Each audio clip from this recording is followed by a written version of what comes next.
টঙ্গীর তুরাগ তীরে আজ থেকে শুরু হয়েছে প্রথম পর্বের বিশ্ব ইজতেমার দ্বিতীয় ধাপ।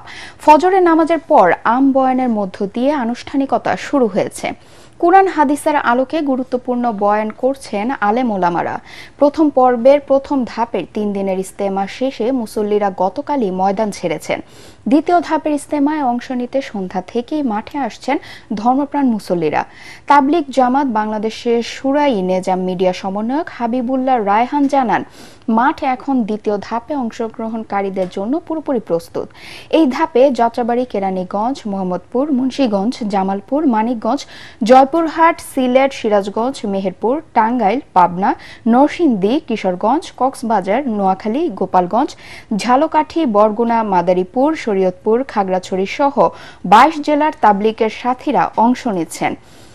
প্রথম ধাপের ইজতেমার আখেরি মোনাজাত শেষে তাবলিগের স্বেচ্ছাসেবক ও গাজীপুর সিটি কর্পোরেশনের 3 শতাধিক পরিচ্ছন্নতা কর্মী আবর্জনা পরিষ্কারের কাজ শুরু করেন। মাঠে এরই মধ্যে 76টি দেশ থেকে প্রায় 3050 জন বিদেশি নাগরিক অবস্থান করছেন।